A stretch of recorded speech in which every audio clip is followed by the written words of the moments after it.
History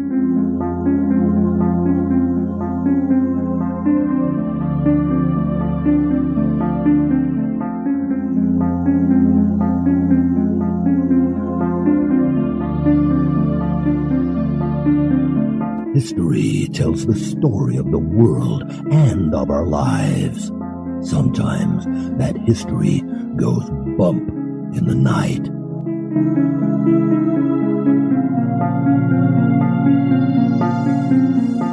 Broadcasting from the center of oddity and the supernatural in Central Florida, it's the History Goes Bump podcast. Hello, you spooktacular people. Welcome to this 421st episode of the History Goes Bump podcast, Ghost Tours for the Theater of the Mind. I am your host, Diane. And this is Kelly. Kelly, on this episode, we are going to feature two plantations, both of which were suggested by Yvette Tan. She visited both of them at the same time because they're located in the same city. And that is the Laura Plantation and Oak Alley Plantation. I love me some plantations. Before we get into that, we want to welcome into the spooktacular crew Michelle with two L's, Emma, Abby, Amanda IM, and Amanda FA, Chris with a CH, Jody with two E's at the end, Christy with a CH, and Maureen. Thank you for joining us in our Facebook group. And now, this moment in Oddity.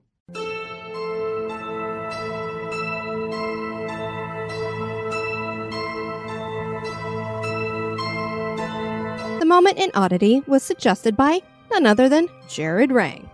Johnny Cash was known as the Man in Black, so why wouldn't scientists name an all-black tarantula after him? Tarantulas are some of the most unique spiders in the world, and there are about 29 species of them in the United States. They belong to the genus Aphonopelma, and 14 of the species in America are entirely new to science, with Aphonopelma johnnycashi being one of them. This variety was discovered around 2015. Most male johnnycashi tarantulas are black in coloration, hence the inspiration for the name. Also, the scientist who discovered the species, Dr. Chris Hamilton, said the species is mainly found near Folsom Prison in California. And who doesn't know the tune, Folsom Prison Blues, made famous by Johnny Cash? The johnnycashi tarantula is pretty cool, but naming a spider after a famous musician certainly is odd. And I do have to add, the boys have several tarantulas in their possession, and Austin is planning on purchasing another one this very weekend. And I'm so thrilled since I love spiders.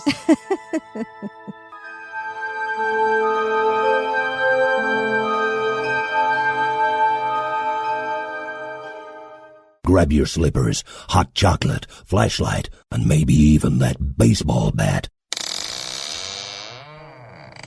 And now, this month in history.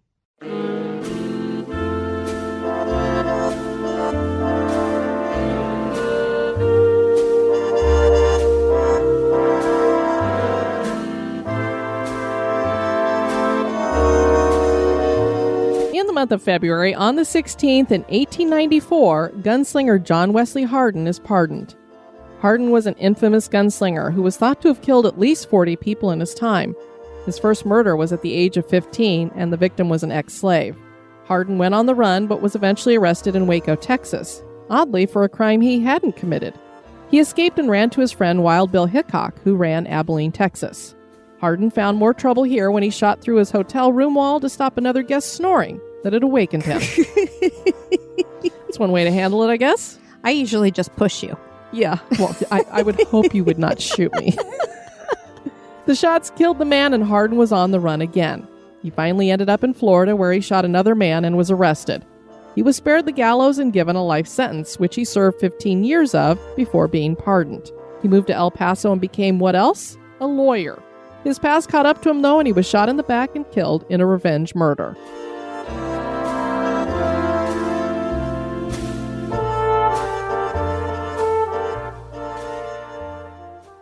Traveling through the swamplands of Louisiana is an adventure, not only through nature, but through history.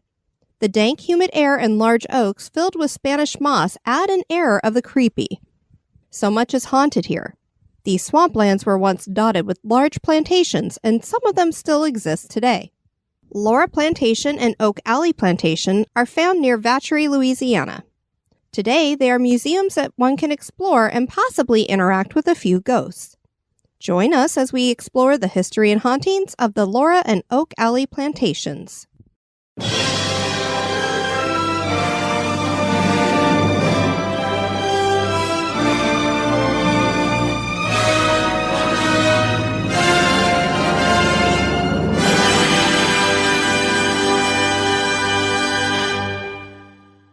Vacherie, Louisiana doesn't have a whole lot of information on it, Kelly. I have no idea when it was founded, who founded it. I just know that it's part of the St. James Parish, and it's located about an hour away from New Orleans. The small town was used as a location for filming the series True Detective. The name means cowshed in French, or what we would prefer, dairy farm, and is home to several former plantations. Little has changed here, and most people who live here were born in the area and never leave. I was reading an article about it, and 80% of the people who live there were born and raised and live there. Wow. It's very unusual for, That's most people move a lot. Most people are familiar with the tale of Brer Rabbit because of Disney's movie Song of the South and the amusement park ride Splash Mountain, which was inspired by the movie. What most people probably don't know is that the tales about Brer Rabbit were brought over to America from Senegal by slaves and made known to the rest of the world by a neighbor of the Laura Plantation named Alcée Fortier. He visited the plantation in 1870 and recorded the stories of the freedmen still working on the plantation after the Civil War. These stories were passed down in the Creole language. They featured the clever rabbit and the stupid fool, said in Creole as compère lapin and compère bouki. Brer Rabbit is indeed a trickster in the stories. These stories were published by Fortier in 1894 as Louisiana folk tales in French dialect and English translation. Eventually, they would be adapted into the stories that Disney used for their movie. Have you ever seen Song of the South? Of course. And I used to read the book to my kids all the time when they were little. Yeah, I finally had a friend who had a bootleg copy, and so I watched it probably about 7 years ago. But before the stories and before the plantation, there was a large Acolapisa village here. It was named Tascapania, meaning Long River View, and dated to the early 1700s. There were ceremonial mounds built high above the river, and huts were placed at higher elevations as well. This was a small, obscure Native American group that lived in Louisiana and Mississippi, and are believed to have spoken a Muskegon language called Mobilian. They disappeared as they merged into other tribes, but a remnant did stay here and would live on part of the plantation until 1915. I thought that was fascinating. Wow. Because as I was looking into who these were, because I'd never heard of them before, and they're like, they merged with this group and they merged with that group, and eventually they just kind of disappeared. But they're like, there was a group of them still on the plantation. And I'm like, up until 1915? That's amazing. It is. A little side story here told by the plantation website says that in the mid-1700s, a Catholic missionary came and chopped down the Acolapisa's 14-foot-high red-painted totem. The priest was upset because the totem was what he thought or equated to an erect phallus. Okay. This totem pole, as the website put it, was called a Baton Rouge, which means red stick.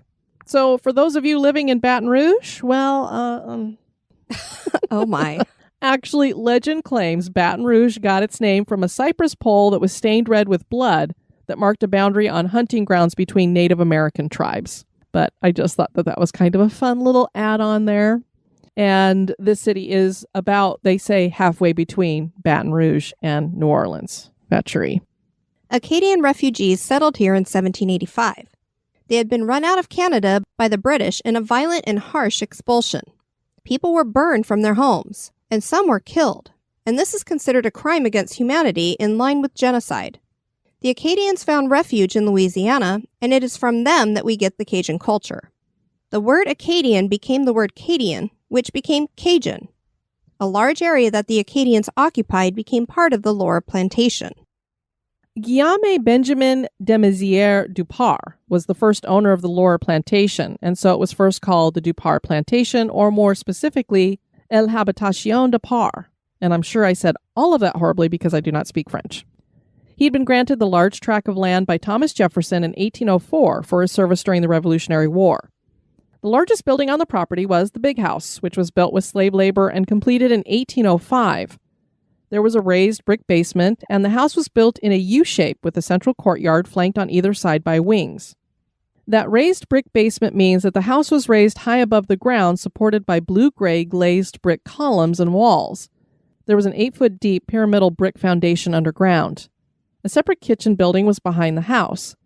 Much of the house was prefabricated and made from wood and done in the Creole architectural style, but it had unique elements. There was Federal-style interior woodwork and a Norman roof truss. There were no hallways, just 2 rows of 5 rooms that opened into each other. The interior was plastered and the outside was stuccoed and covered in several bright hues of red, ochre, pearl, and green, which they maintain today, and it's a very cool, colorful-looking house. The 24,000 square foot house was surrounded by a white picket fence encompassing a large yard for entertainment. The property also had a dairy, smokehouse, blacksmith shop, and overseer cabins. Dupar continued to buy more land until the property covered 12,000 acres. The Mississippi River was only 600 feet away. The main crop was sugarcane, but the land also produced pecans, rice, and indigo. Slave cabins lined a dirt road behind the plantation house, and this road led to a sugar mill about a mile away. 2 families would share a cabin with doors for privacy, and they shared a central fireplace. The cabins each had their own gardens and chicken coops or pig pens. There were 69 cabins in all, with a separate communal kitchen building and an infirmary. At its height before the Civil War, the plantation had around 186 slaves. The way they describe these cabins, I don't know if this was the case on most plantations, but it was like they had their own little city back there. It was kind of self-contained and took care of itself and everything. Sounds that way. Dupar lived at the plantation for 4 years before he died in 1808, and the property passed to his daughter Elizabeth Dupar. She had married George Raymond LeCoul, so the plantation became the property of the LeCoul family and eventually passed to Laura McCool Gore, who was the 4th mistress of the plantation. She ran it as a sugarcane plantation, and the name of the plantation comes from her first name. That's why it's called Laura Plantation.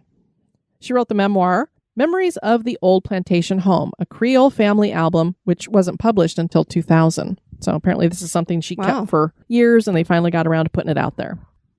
Florian Waguespack bought Laura Plantation in 1891 and continued the production of sugarcane on the farm. After about a century of production and occupation, the main house and gardens were in disrepair. So the Laura Plantation Company, LLC, was established and acquired 14 acres that included the main house and other outbuildings in 1993. Restoration was done to the French parterre garden, a pecan orchard, the roads and fences, a potager planted adjacent to the original kitchen, and vegetable plots were replanted near the surviving slave cabins. Today, the big house no longer has the back wings, and a back kitchen wing had been added off the back porch. 6 of the slave quarters still remain, and there's a second house known as Maison de Reprise, which was built for the first female president of the Dupar Plantation. The plantation was listed on the National Register of Historic Places, and is a museum that can be toured that houses many of the family heirlooms from over the years. A fire in 2004 damaged 80% of the big house and completely destroyed the newer kitchen wing, which was not rebuilt. The rest of the house was restored in 2006. The Dupar family were Creole, and the plantation celebrates this heritage. Creole was about culture, not race, so many different groups are also considered Creole, whether they were enslaved or free blacks, white European immigrants, Native American, or Acadian descendants. To be Creole meant that you were probably born in Louisiana, spoke Spanish, French, and/or Creole, and practiced the Catholic faith. French was the main language, though, with most Creoles having that as their first language. This culture was very different from the white Anglo-Saxon Protestant culture that made up most of America. The Creole culture faltered when public education was mandated in 1916 and schools were segregated, and the French language was deemed a foreign language and English became the mandatory language. The Jim Crow laws of the 1960s further divided the Creoles into separate segregated groups. Much is still lost today, but a resurgence in Creole food, music, folklore, architecture, and traditions has taken place. And Creole was not limited to America. Brazil and the Guianas are recognized as Creole countries, and many islands in the Caribbean are saturated with Creole culture. Plantations conjure conflicting emotions. On one hand, there are beautiful landscapes crowned with gorgeous homes. On the other is a repressive past that found men, women, and children enslaved based merely on their circumstance of birth. Many plantations were host to cruelty and witnessed the violence of war and rebellion. Some groups believe these plantations should all be razed. But do these homes simply bear the sins of their owners, or can they be a place of healing? For us, as is the case for all history, whether good, bad, or somewhere in between, there is always value. And when considering the spirits that still remain, simply erasing the past may not serve whatever their connection to the property may be. Laura Plantation is no different than many of the other plantations in the South. Nearly all have ghost stories connected to them. Laura Plantation doesn't seem to want to embrace those stories, but that doesn't make the ghosts disappear. So that's basically my way of saying I couldn't find anything on hauntings at this place. But Yvette did get some information about it, and she actually wrote a blog post about it, and I've linked to it in our show notes. As I'd said, she had visited Laura Plantation, and she wrote, "I began to get a headache as the tour group moved from a bedroom to the dining room, the sensation going away after we exited the house through the kitchen. I thought nothing of it. Later, as the group rested underneath a covered bridge on the property, I asked if anyone had experienced anything supernatural in the area. The guide said that though they weren't allowed to say anything, there have been reports of one of the slaves, sort of like the mayor doma or manager, appearing in the dining room. Imagine the coincidence. So the same area that she got the headache feeling is where they see this spirit. Here we have the guide saying they're not allowed to talk about the stuff. Boy, do they keep a tight lid on it, because, I literally couldn't find anything. I was just like, ah. Activity in the home seemed to pick up after the fire and remodeling. People who walk the grounds say they never feel alone. As I said, other than that little bit of information, that's all we got for that. There's no paranormal investigations that are allowed there. The same can't be said of Oak Alley Plantation, and that seems to have at least 4 apparitions on the grounds.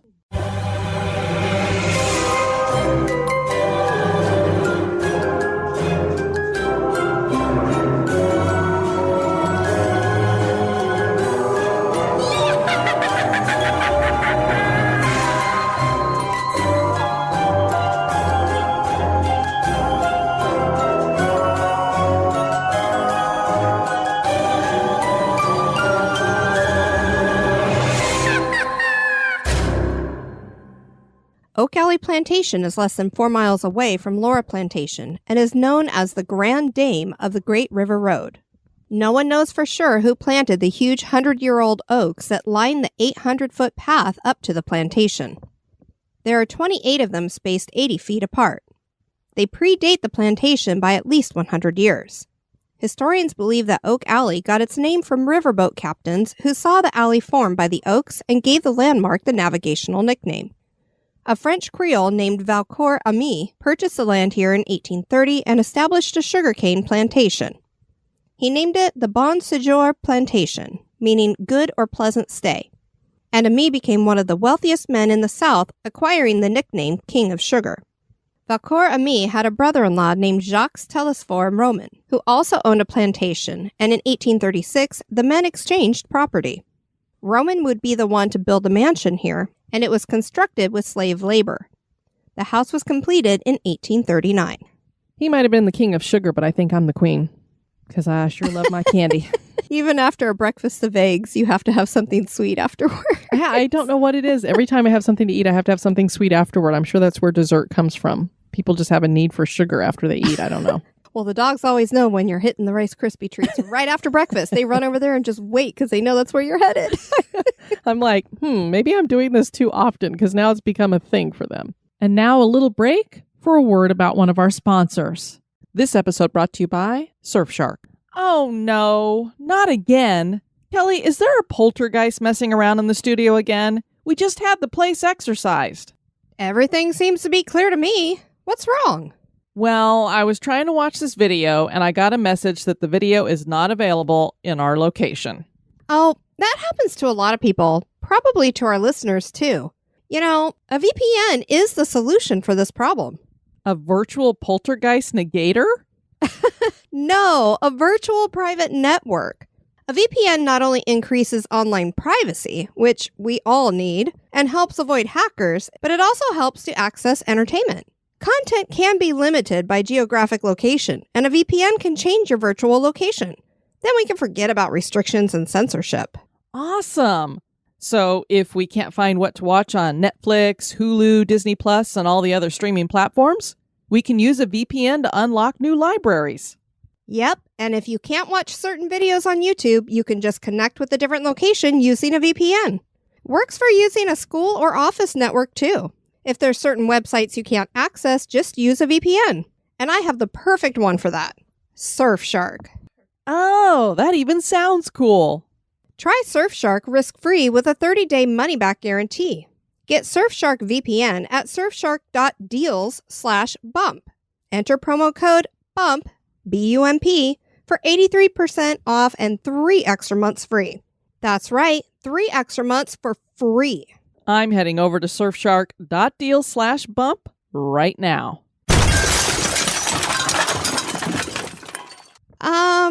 I might be wrong about there not being a poltergeist in the studio, though. Get Surfshark VPN at surfshark.deals/bump. Enter promo code BUMP for 83% off and 3 extra months for free.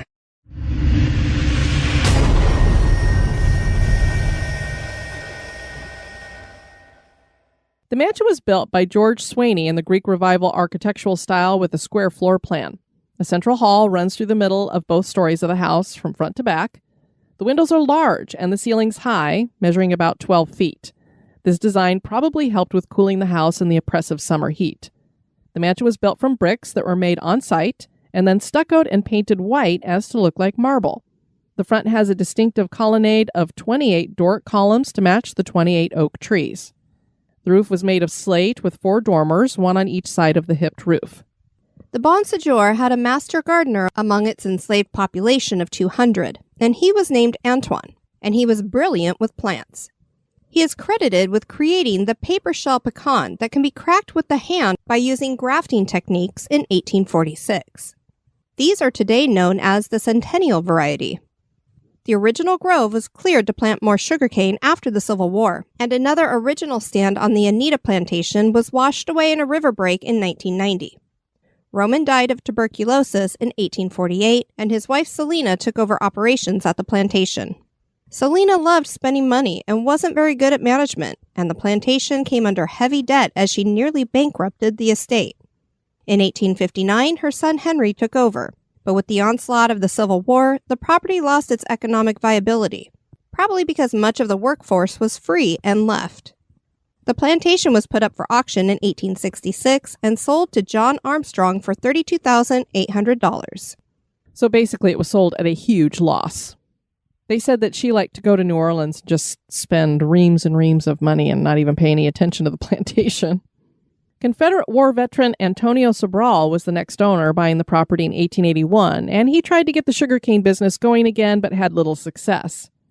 The Hardin family owned the property next, and they saved the oak trees from destruction by levee work supervised by the Army Corps of Engineers. Boy, are we glad they did, because those oak trees are massive and gorgeous. This was a massive property that had been established by a very wealthy man, and it seemed that no one could manage to upkeep the property. It fell into steady disrepair until 1925 when Andrew and Josephine Stewart bought the property. They hired architect Richard Koch to refurbish and modernize the house. The black and white marble floors were replaced with wood, and a kitchen would be built in the rear of the first floor.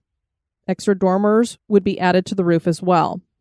The Stewarts transformed the former sugar plantation into a cattle ranch. I thought that was interesting.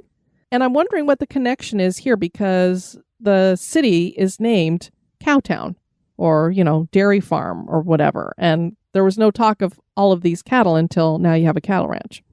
Sugarcane would return in the 1960s, however, and it is actually still grown there. Josephine planted a formal garden as well.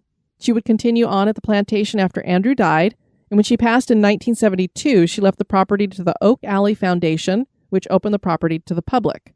A garage was turned into a theater, and there's still a blacksmith shop on the property as well as the Stewart graveyard. And recreated slave quarters were added to reflect the true history of the property. A slave database project has also been underway to identify all the slaves that had once been on the property. It's a tough job, and there's I think 3 different places that they've been trying to work through all that, but yeah, it'd be very difficult, especially since a lot of them took on the owner of the plantation's name and that kind of thing. The plantation has been used as a location in the films The Long Hot Summer, Primary Colors, and Interview with the Vampire. The series North and South also featured the plantation. Today it's a restaurant and inn offering a tranquil retreat in the plantation country with award-winning food and tours. There are several cottages on the property for stays, and weddings are regularly hosted. The Spirits Bar is aptly named not only for the drinks that are served, but this property is reputedly haunted by several spirits. Two of the people who loved this home the most were Jacques Roman and Josephine Stewart, and they both seem to still be here in the afterlife. The apparition of Roman has been seen walking around the mansion's galleries by both employees and guests. He is described often in formal wear. He usually vanishes after being seen. Jacques has also been seen wearing gray clothing and riding boots. Josephine spent much of her later years in the lavender room, and her presence is felt in there often. She enjoyed roses and planted many on the grounds, so if she is nearby, the scent of roses is usually detected. Sometimes it is so strong as to be described as overwhelming. So I think that's kind of how you can tell it's definitely a phantom smell. She's also been seen looking out of the window of this room. And once an employee outside saw the light turn on in the lavender room, and a figure glided across the room and then looked out the window, and that figure seemed to resemble Josephine. Rocking chairs on the front porch have been known to move on their own as well. Tragedy was a real thing for the Roman family, and maybe it was karma for keeping slaves. Not only did Roman die of TB at a rather young age, they lost a daughter, Marie, after his passing at the age of 11. Another daughter named Louise developed gangrene after a fall in her wire hoop skirt, and her leg had to be amputated. She was so traumatized by the experience that she left and became a nun. And then, of course, the family lost the property. So there is reason for negative residue here. The dining room is the scene of much activity. Silverware and candlesticks have been known to go flying. Jacques' wife is sometimes blamed for this, but the spirits of the former slaves are thought to be here as well. Ghost Hunters visited in Season 4 on Episode 19, so clearly the place embraces its haunted reputation. And for anybody who doesn't know, Ghost Hunters is now back under Jason Hawes, and they have it on Discovery Plus. They've got a brand new season going, and they brought over all of the old episodes, the ones that were over on A&E as well. So now that's under, if you have Discovery Plus, Ghost Hunters Archive is what it's called now, and you can watch all of the old seasons. Very cool.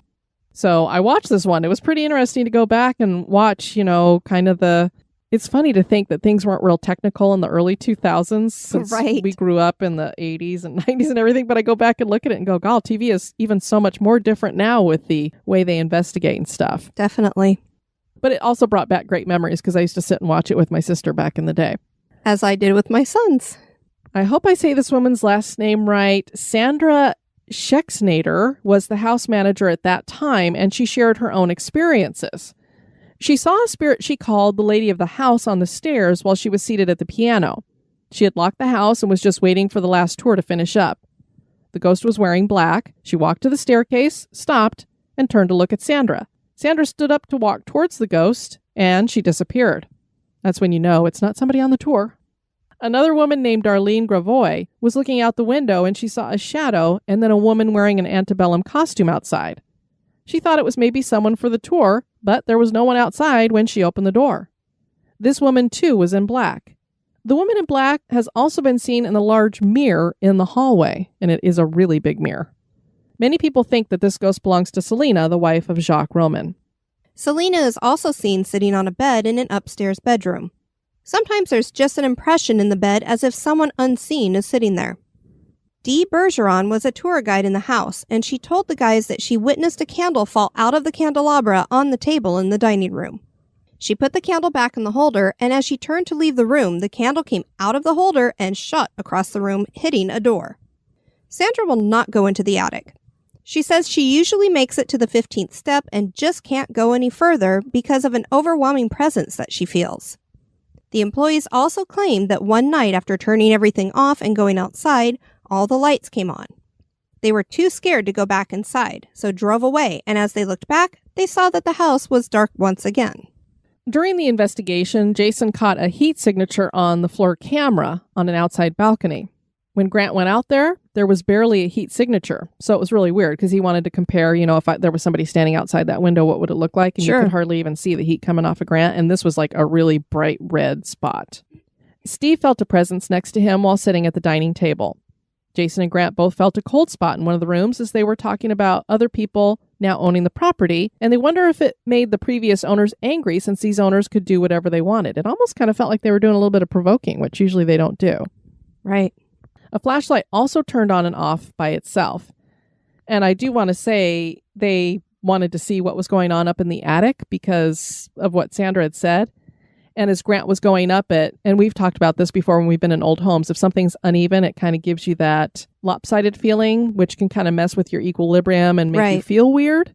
He felt like the staircase was leaning to the right because he kind of felt like he was tipping a little bit when he was going up it. And then he said they counted up to the 15th step. And he said about the time you hit the 15th step, the air conditioning doesn't hit anymore and you have the heat from the attic coming down. So that's about where it's hitting. So he goes, you're having the temperature change right there where you're getting into the warm, muggy stuff and the stairs are kind of tipping. So that might be why she's getting kind of a weird feeling. Yeah, could definitely give you the impression of oppression. But as you're about to share, Kelly, some people have been in the attic and done investigations and gotten stuff. The Louisiana Spirits Investigations Group had also investigated the property and they captured several EVP. All of the activity they captured happened in the attic. Shadows were seen on the walls and someone saw Roman's face in a mirror for a brief moment. One of the investigators also had his arm grabbed rather roughly by something he couldn't see. He dropped his camera from the force. There was one experience in Cottage 4 where the group stayed. They got an early morning wake-up call when there was a loud bang.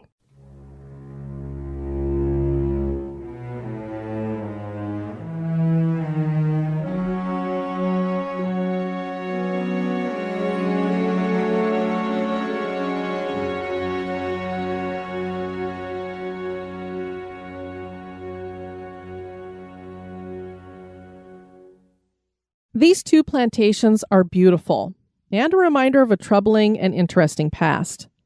Are there still spirits that remain from that past? Are the Laura and Oak Alley plantations haunted?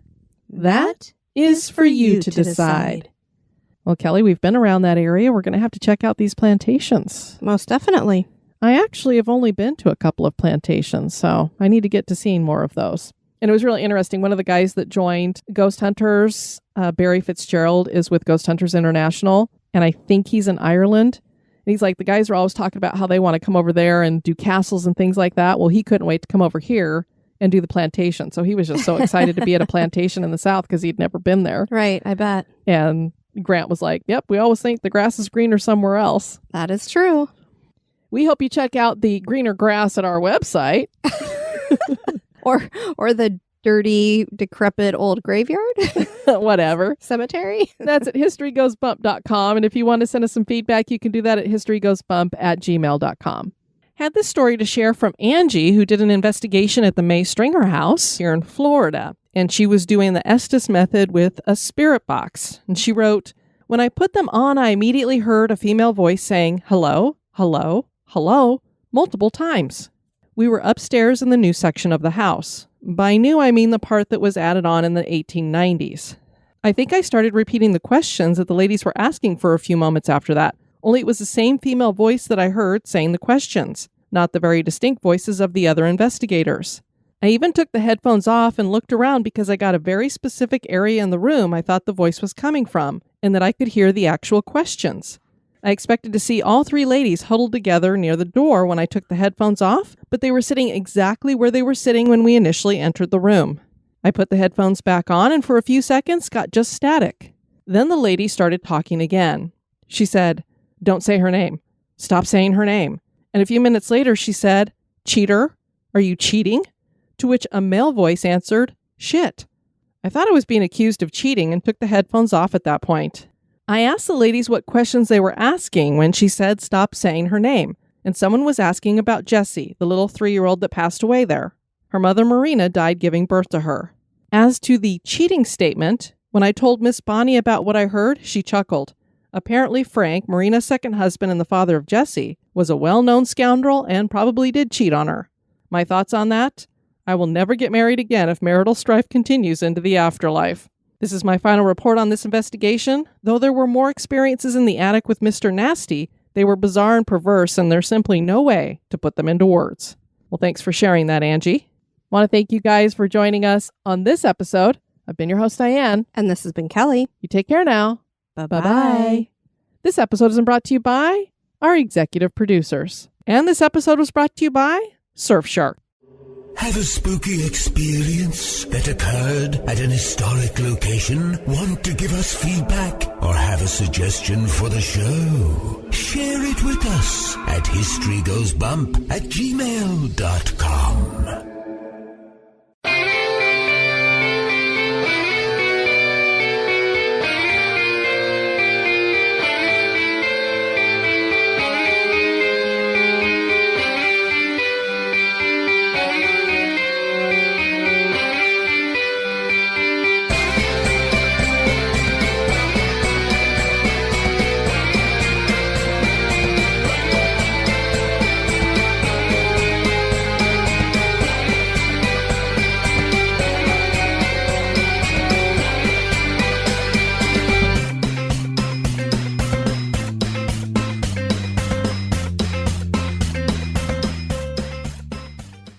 In 1894, as Louisiana... Oh, my word. We're going to call Louisiana Louisiana now. This culture was very different from the white Anglo-Saxon. Okay. No one knows for sure who planted the huge 100-acre-old... 100-acre? Yeah, I'm going to the 100-acre woods of Winnie the Pooh. I guess so. Two of the people who loved this home the most were Jacques